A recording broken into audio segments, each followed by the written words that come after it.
Bienvenue sur Bulle de Bonheur, le podcast pour prendre le temps d'être heureux.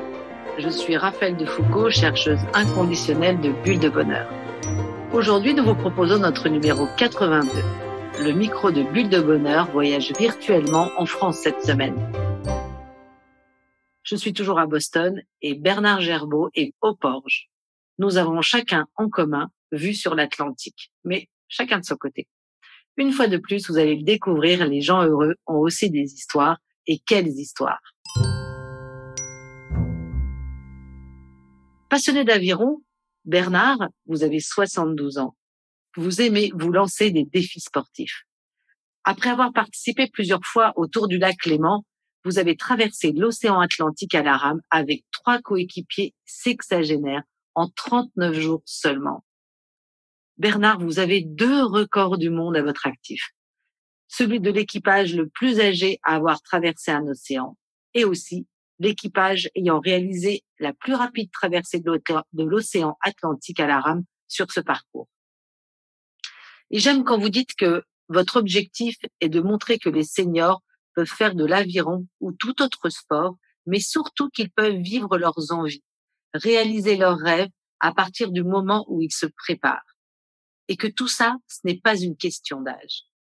Alors vraiment, vivre ses envies et rêver, c'est aussi notre ADN à Jeux de minutes. Vous avez découvert l'aviron à 14 ans. Vous avez une vie de famille bien remplie et une carrière professionnelle prenante qui vous ont éloigné de l'aviron pendant 30 ans. Vous avez décidé à l'âge de 52 ans de reprendre les rames parce que vous êtes convaincu des bienfaits de l'aviron sur la santé. Alors, Bernard, vous entreprenez une fois à la retraite de concevoir un programme Aviron Santé. Ce programme, il est inédit et il est à destination des personnes ayant une maladie chronique ou une maladie psychique, un handicap ou alors des personnes subissant les effets du vieillissement. À l'âge de 70 ans, vous êtes même retourné sur les bancs de l'école pour obtenir un certificat de qualification professionnelle moniteur aviron et vous avez suivi la formation coach aviron santé. Vous avez travaillé avec persévérance pendant 2 ans et le programme voit enfin le jour et devient alors le plus grand programme aviron santé de France. Bernard, rien n'arrête vos projets, vous en fourmillez. Et pour promouvoir, entre autres, votre programme Santé Aviron, vous faites partie du jury de sélection de Rêve de Senior. Rêve de Senior est une opération lancée par Silver Alliance. Alors Silver Alliance, dont 2 minutes de bonheur fait partie, est une des premières et la première alliance d'entreprises du bien vieillir à domicile. Silver Alliance référence les meilleures solutions de la Silver Economy pour améliorer la qualité de vie à domicile des personnes âgées afin de leur permettre de rester vivre chez elles le plus longtemps possible. En ce qui concerne Rêve de Senior, son objectif est simple, changer le regard que porte la société sur le vieillissement en permettant à des personnes âgées de 60 ans et plus de réaliser leurs rêves. Et nous, à Bulle de Bonheur, on trouve l'idée tout simplement géniale. Alors, le podcast Bulle de Bonheur est propulsé par 2 minutes de bonheur. Bonjour Bernard et bienvenue à Bulle de Bonheur. Mais bonjour Raphaël, et puis merci de venir me dire un petit bonjour. Et puis j'espère qu'on va découvrir plein de choses, et de vous, de Bulle de Bonheur, et de moi. Merci. Allez, je change de regard. Alors Bernard, première question. Qu'est-ce qui vous rend heureux dans la nature? Dans la nature, tout. La nature est d'une simplicité et d'une complexité étonnante. Je trouve que c'est une référence pour l'homme, d'abord, la nature. Et puis, on en fait partie de cette nature. Ça, c'est quelque chose qui m'a toujours intéressé, de regarder, de savoir comment les choses se déroulaient dans la nature et de savoir un petit peu, de comprendre ce que l'homme pouvait en tirer, hein, et comment on pouvait vivre avec ça. Alors, ça, c'est de la nature par rapport à la vie de nos sociétés aujourd'hui, et puis particulièrement la mienne, effectivement. Je suis quelqu'un qui a toujours essayé de faire ce qu'il avait envie, d'être dirigé par sa réflexion, par son cœur, surtout. Par rapport à ça, c'est vrai, qu'est-ce que c'est qui me rend heureux et dans la nature et dans la vie, c'est essentiellement les rencontres avec des gens, avec la nature, avec des événements, les échanges que l'on peut avoir, et puis surtout les partages. Si je reviens à ce que vous avez vécu en traversant l'océan, justement, qu'est-ce que vous avez rencontré comme partage avec la nature, comme rencontre avec la nature qui vous ont particulièrement émerveillé? Alors là, c'est tout à fait autre chose. C'est la première fois que je partais sur la mer. Et sur les 4, on était 3 à le même cas. On n'avait jamais été sur la mer, c'est sur l'océan. Voilà. Donc c'était quand même quelque chose de nouveau pour nous. Durant toute cette traversée, j'ai été très étonné par le fait qu'on ne voit rien, on ne voit que de l'eau. Le fait qu'on ne voit quasiment pas d'animaux. Hein. On a vu quelques oiseaux, on a vu une journée, on a vu des dauphins qui sont venus nous accompagner. On avait des instruments à bord qui nous permettaient de savoir si on croisait la route d'autres bateaux. On en a vu, on a vu sur les instruments, on les a jamais vus sur l'eau, alors qu'on est passé à très très près. Mais comme il y avait des mers qui étaient assez fortes, comme on était sur un bateau qui est beaucoup plus petit que les paquebots, on les a jamais aperçus. Alors la nature, c'est quelque chose d'étonnant, cette nature-là, où on se sent on se sent même pas une goutte d'eau sur cette immensité. Et moi, je me suis posé la question très souvent, puis on en discutait entre nous aussi régulièrement. Qu'est-ce qu'on fait là? Et est-ce que c'est notre place? Voilà. À un moment donné, ça a été pendant ce trajet, ça a été est-ce qu'on est à notre place ou pas? Et le fait que finalement, malgré toutes les difficultés qu'elle a rencontrées, parce que ça a été très très très difficile, malgré ces difficultés-là, moi je me suis toujours senti à ma place parce qu'on avait décidé de le faire, on savait pourquoi on le faisait. Et on n'a jamais trouvé par rapport à cette nature-là quelque chose qui nous rejetait, même s'il y a eu des tempêtes. Ce n'était pas pour nous rejeter. C'est la nature qui vit ainsi, qui est ainsi, et nous on est resté là-dessus. Ça m'a appris quand même quelque chose de très important. C'est que d'abord, on passe pas une quarantaine de jours comme ça, sans rien voir, sans se remettre en question, puis sans réfléchir sur soi-même, sur sa vie. Et j'ai fait beaucoup d'introspection à titre personnel, et j'en ai conclu que si on pouvait vivre 40 jours comme ça, c'est-à-dire avec un dénuement complet, un dépouillement quasiment, eh bien, c'est que finalement, l'homme pouvait très bien continuer à vivre comme ça. Mais je me suis beaucoup posé la question de savoir ce que nous avaient appris nos sociétés. Je suis resté un petit peu dubitatif par rapport à ça, parce que je, je me dis qu'on peut très bien vivre sans tout ce qu'on a appris. Hein. Et sincèrement, quand je suis rentré, je me suis dit, je vais essayer de simplifier au maximum tout ce qui me reste de ma vie. En tout cas, de la nature, j'ai retenu une chose, c'est à la fois sa complexité, mais surtout sa grande simplicité sur beaucoup de choses. Mais moi, ce que j'entends aussi à travers ce que vous partagez, ce que je trouve magnifique, c'est que cette nature, vous l'avez comme épousée. C'est-à-dire que vous avez avancé avec elle. Vous n'êtes pas allé contre elle. Vous êtes allé avec elle. Et c'est ce qui vous a permis d'avancer comme vous avez pu le faire et de surmonter aussi toutes les épreuves qu'elle vous a envoyées. Oui, alors bon, je pense que tout le monde comprend qu'on ne peut pas aller contre la nature. Hein, notamment ce type de nature, l'océan, qui est quand même une nature qui peut être qualifiée de sauvage à certains moments. On n'y allait vraiment pas contre. D'ailleurs, les marins disent tu te bats pas contre, tu te bats avec. Sinon, c'est pas possible. Donc, on a appris ça aussi, puisqu'on connaissait pas la mer, et ça a été une très belle leçon, parce qu'effectivement, eh bien, il faut se laisser porter, il faut faire partie. Ouais, j'aime Voilà. beaucoup se battre avec. Voilà, on se sent intégré et on se sent accepté. Et je crois, et quand je suis revenu, c'est la même chose. Je regardais déjà beaucoup la nature, j'étais très intéressé, mais là, j'ai regardé encore avec un œil totalement différent. Et je comprends, depuis chez moi, j'ai la vue sur les bois, sur des jardins, des maisons à côté, et je m'aperçois que, en fait, on est des intrus quelque part, parce qu'on construit certaines choses.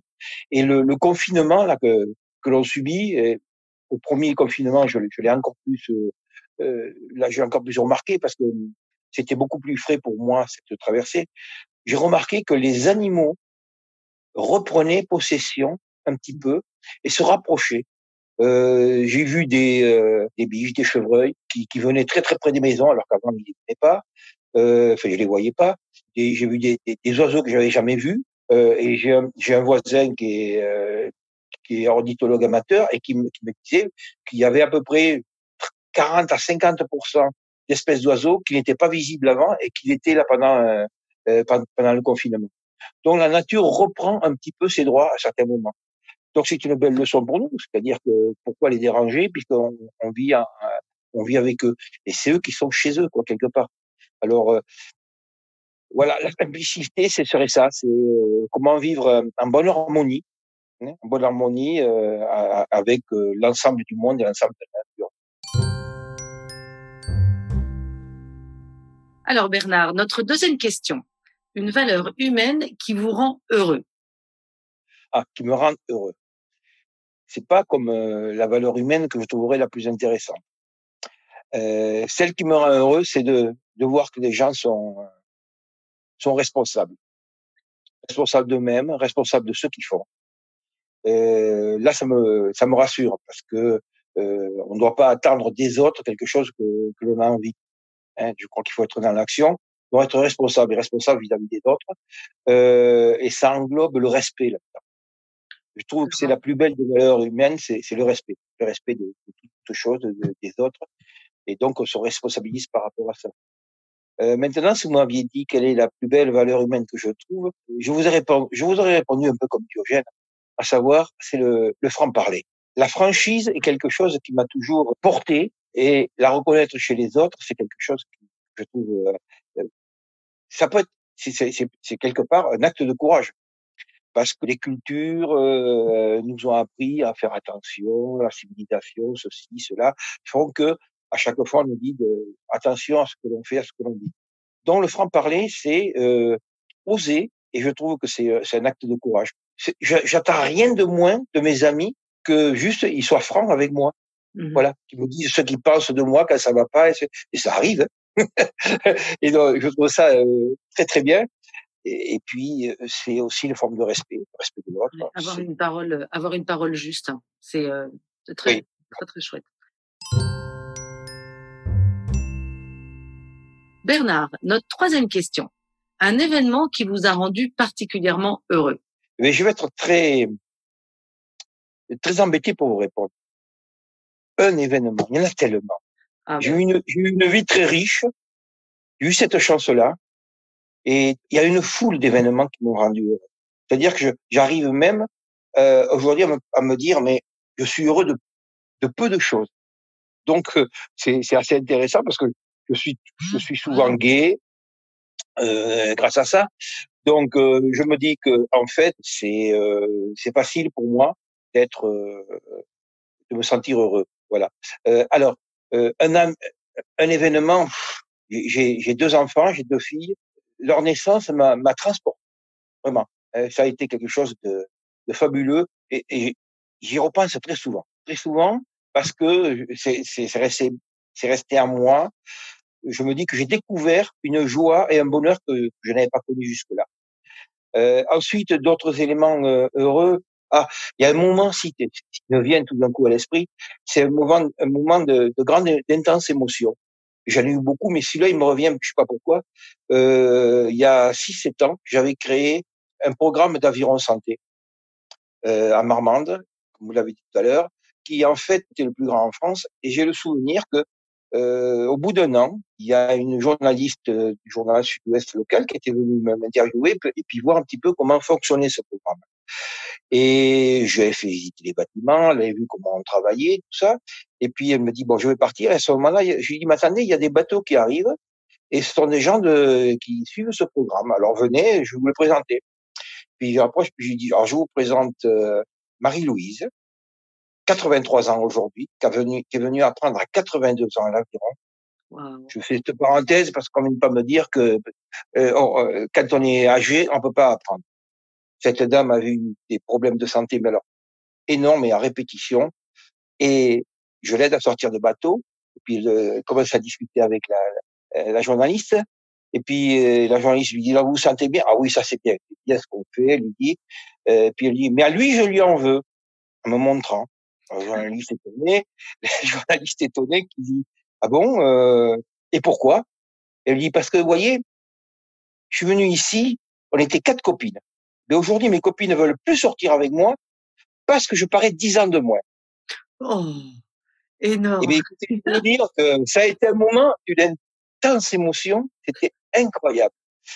J'en ai encore les larmes aux yeux, vous voyez Oh, écoutez, c'est merveilleux. Quelle belle histoire. et oui, et c'est là qu'on se dit qu'il y a des gens qui savent bien vieillir.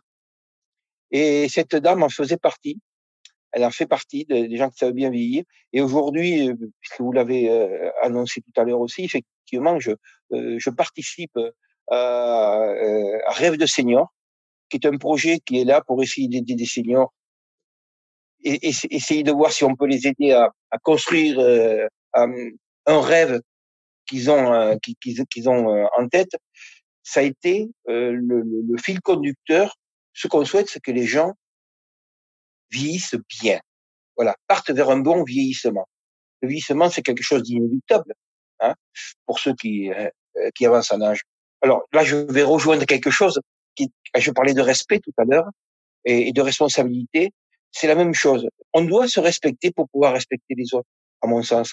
Donc, on doit prendre la responsabilité de bien vieillir pour pouvoir continuer à être quelqu'un qui compte, quelqu'un qui est là pour arriver à surmonter des difficultés et à vivre le mieux possible. C'est sûr qu'on peut être touché par la maladie, par d'autres choses, mais même lorsqu'on est malade, et moi je le vois au travers de ce programme environnement santé que j'ai monté, je suis en train d'en monter un deuxième là, euh, je m'aperçois que en fait, on peut lutter contre ça.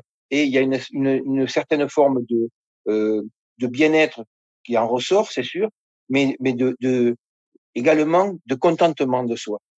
Voilà. Absolument, Et absolument. par rapport à ça, alors vous voyez, des événements qui m'ont rendu heureux, il y en a plein d'autres. Hein.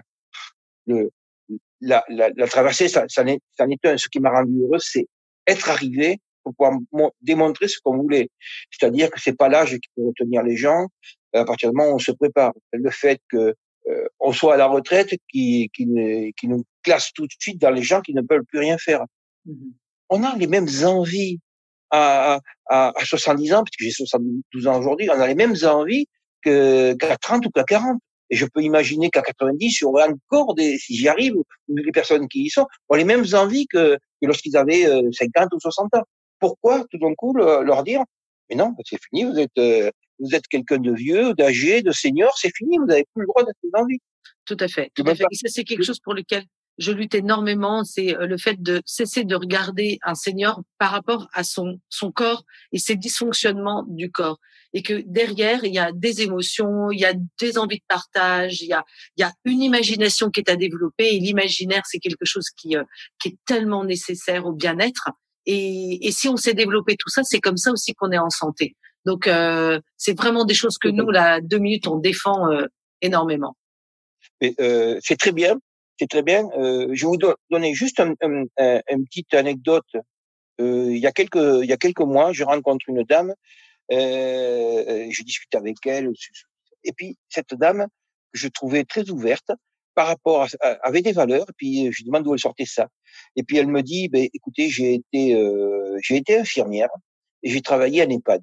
Et mes parents, un jour, ont été dans l'incapacité de pouvoir rester chez eux. Ils ont décidé d'eux-mêmes d'aller en EHPAD. Et elle me dit, bon, je travaillais plus comme infirmière, mais je les ai amenés à EHPAD. Et au bout de 2 jours, ils m'ont appelé, j'y suis allé, ils étaient mais malheureux de chez malheureux. Et je lui demande pourquoi. Et elle me dit, vous savez qu'à l'EHPAD, on leur avait mis des lits séparés dans des chambres séparées. Ils n'avaient pas le droit, dans cet EHPAD-là, de continuer à vivre leur vie de couple comme il faut. Voilà. Alors, ça, c'est quelque chose qui est réducteur et je trouve, c'est quelque chose sur lequel je me battrai en permanence. On n'a pas le droit de dire à des gens, mais tu as vécu comme ça, mais parce que tu es vieux, tu peux. C'est clair. Ça, c'est inadmissible. C'est inadmissible. Alors, cette dame m'a dit, je les ai retirés tout de suite. Elle me dit, et on s'est organisé différemment par la suite. Mais c'est quelque chose qui est pas admissible. Voilà. Non, Alors, c'est clair. j'ose espérer que c'est pas la même chose dans tous les EHPAD de France et d'ailleurs, hein, parce que ce serait quand même Bien ennuyeux, lamentable. c'est clair, Voilà. c'est clair. Bernard, quatrième question. Quel est votre secret pour être heureux? Ah, pour être heureux, il n'y a pas de secret. Il n'y a pas de secret parce que je crois qu'il faut être naturel. Naturel et aller vers ce que l'on ressent, comme on a envie. Et puis, je crois qu'il y a des gens qui sont doués pour le bonheur et d'autres peut-être pas. Et je crois que pour se faire aider, pour être aidé par le bonheur, pour le bonheur, il faut d'abord être souriant. Il faut être accueillant. Il faut savoir aller vers les autres, savoir les écouter. Parce que l'enrichissement que l'on peut avoir, on ne l'a pas que dans la lecture, que dans les arts. On l'a à la rencontre des autres, qui vont vous apporter, sans le savoir d'ailleurs, une foule de choses que vous pouvez travailler, vous approprier. Moi, j'ai eu la chance de beaucoup, beaucoup, beaucoup voyager. J'étais navigant dans l'armée de l'air pendant près de 20 ans, et donc des voyages, j'en ai fait énormément. Et lorsqu'on était dans des escales, j'avais toujours l'habitude de partir soit en équipage, soit seul. Et en fait, sur une journée ou deux, j'allais à la rencontre des gens et je m'abstenais tout à fait d'avoir un jugement sur la façon de vivre, la façon d'être, tout simplement parce que on n'était pas dans la même culture, il n'y avait pas non plus la même culture religieuse, il y avait une foule de choses à apprendre pour comprendre comment vivent les gens. Et vous savez qu'on peut énormément bien voyager en ayant une attitude comme ça, c'est-à-dire juste recevoir et regarder. Et moi, je sais que j'ai beaucoup fait ça et j'ai beaucoup aimé. Et hop, je me lance. Dites-moi, Bernard, quels sont vos 3 synonymes de bonheur? Ça m'oblige à réfléchir. Mais c'est vrai que par rapport à ça, le bonheur, pour moi, c'est quelque chose de simple, qui vient tout seul, qui ne se cherche pas, en fait, mais qui ne se cherche pas, mais que l'on trouve. Ou alors c'est lui qui vous trouve. Je ne sais pas. Pas d'accord avec la question. Et c'est pour ça que je vous disais un petit peu tout à l'heure, la simplicité, c'est souvent ce qui apporte le plus de bonheur. Il n'y a pas très longtemps, j'ai partagé avec une amie le plaisir d'aller regarder des couchers de soleil. C'est d'une simplicité folle. Mais vous pouvez percevoir ce que c'est. On se sent bien. On se sent bien à regarder ça. Et moi, je me suis senti bien. Je pense qu'elle aussi. Et du coup, on avait fait cette habitude, c'est qu'on s'appelait, puis on dit, tiens, il y a un coucher de soleil. Ah, on allait s'installer quelque part, toujours des endroits un petit peu différents pour voir des choses différentes. Alors ça, c'est quelque chose pour moi qui participe à mon bonheur. La deuxième chose, c'est l'organisation de ma vie aujourd'hui. Aujourd'hui, j'ai un petit peu construit ma vie autour de l'aviron. Je continue à ramer beaucoup. Je m'entraîne pour faire encore des compétitions en master. J'ai monté des projets d'aviron, hein, création de club. Je fais partie de la Ligue Nouvelle-Aquitaine d'aviron. Et je vais essayer de mettre en place une nouvelle façon de pratiquer l'aviron, parce que l'aviron est multiple. Il y a plein de choses que l'on peut faire. Et les gens vont, je pense, vont adorer tout ce qu'on va essayer de mettre en place. C'est un petit peu mon ossature aujourd'hui, l'aviron. Donc l'aviron pour moi aujourd'hui est synonyme de bonheur. Alors Bernard, dernière question. Dites-nous, en 2 minutes, qu'est-ce que vous auriez envie de proposer à nos auditeurs pour qu'ils soient plus heureux? Donc ils soient plus heureux, mais ne pas hésiter à se regarder en soi, de manière à se dire qu'est-ce que je peux faire de mieux pour moi et pour les autres, parce qu'on ne vit pas seul, on vit en société, en communauté. Donc qu'est-ce que je peux faire? Et à titre personnel, moi je sais que j'ai éprouvé peu de fierté dans ma vie, mais elles sont bien marquées. C'est notamment le fait de m'être très souvent remis en question. Là, ça, j'ai jamais hésité, je l'ai fait très souvent, parce que je crois qu'on a toujours à progresser pour être mieux avec les autres. La dernière fierté que j'ai eue, elle a mis du temps à être comprise, et c'est cette traversée de l'Atlantique. C'est arrivé, on était contents, enfin moi j'étais content, les autres aussi, et puis ils ont commencé à dire qu'ils étaient fiers. Moi je comprenais pas ce que ça voulait dire. Et en fait, c'est eux qui avaient raison. On a eu tellement d'interviews, tellement de journalistes qui sont venus à notre accueil, tout ça, et qui ont qualifié ce qu'on avait fait d'extraordinaire. Moi, je le voyais pas comme ça. Sincèrement, je le voyais pas du tout comme ça. Je voyais que ça avait été une entreprise difficile, mais on savait pourquoi on la faisait. Donc, on était content de ça.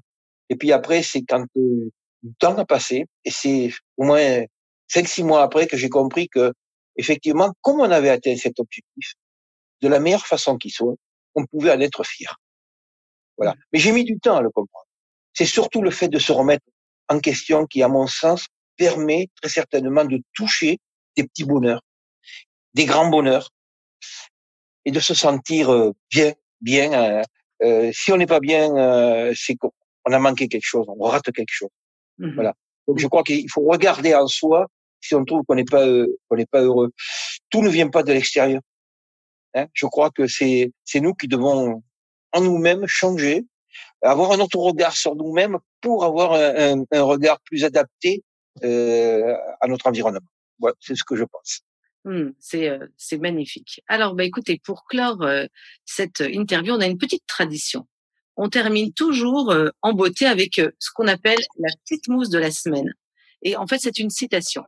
Alors, j'ai essayé de trouver une citation qui pouvait vous parler et qui sans doute résumerait notre interview. Et en fait, je l'ai trouvée chez un autre sportif, chez Mohamed Ali, ce fameux boxeur, qui dit « L'âge n'est rien d'autre que ce que vous en pensez.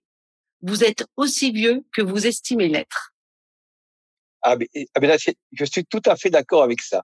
Je connaissais cette citation. Et en fait, alors j'ai eu beaucoup de temps à accepter l'idée qu'elle venait de Mohamed Ali. Tout simplement parce que c'était un boxeur, un grand, peut-être le plus grand. C'était un grand sportif, non? Mais qui paraissait un petit peu fantasque sur le ring, qui avait mis en place quelque chose de nouveau dans la boxe et qui en fait était innovant. Et c'est après un réflexion, je me dis oui, l'innovation a permis d'avoir un autre regard sur ce sport et sur la manière de le faire. Et nous aujourd'hui, au travers de Rêve de Senior, c'est ce que l'on voudrait pouvoir dire aux gens. C'est vivez ce que vous avez envie de vivre, regardez chez vous, essayez de comprendre que si vous agissez, vous allez agir dans le bon sens. Si vous attendez que les éléments, que les événements ou que les politiques agissent pour vous, vous serez toujours déçus. Et par rapport à l'âge, c'est exactement ça. On me dit très souvent que je parais pas mon âge, tout simplement parce que je l'ai cet âge-là, puisque j'ai 72 années de vie. Mais je ne le parais pas parce que j'ai toujours l'impression que je vais encore trouver autre chose pour vivre encore plus longtemps, qui me permette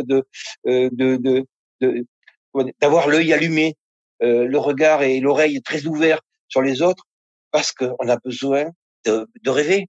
On a besoin de rêver, mais le rêve, il est tout éveillé, il est complètement éveillé. Hein. C'est un petit peu ce qu'on fait à Rêve de Senior. On a bien compris que on dit rêve, mais c'est pas le rêve endormi, c'est le rêve totalement éveillé. Ouais, exactement. Mais c'est une initiative merveilleuse, ce Rêve de Senior. Je crois qu'on va s'arrêter là. En tous les cas, je voulais terminer avec notre petit single qui termine. C'est qu'avec Bulle de Bonheur, prenez le temps d'être heureux. On pourrait le dire avec Rêve de Senior, prenez le temps d'être heureux aussi. Oui. Exactement. Merci beaucoup, Bernard. Merci beaucoup, Raphaël. Merci pour votre écoute. Si vous avez aimé, dites-le nous avec 5 étoiles. Laissez vos commentaires et envoyez des bulles de bonheur à vos amis en partageant ce podcast. Inscrivez-vous à notre newsletter en allant sur notre site 2minutesdebonheur.com, 2 en chiffres, pour être notifié de nos prochains épisodes. Également, profitez de toutes nos astuces sur nos réseaux sociaux, Instagram et Facebook, 2 minutes de bonheur. Enfin, Bulle de Bonheur est propulsé par les jeux 2 minutes, 52 cartes pour prendre le temps d'être heureux.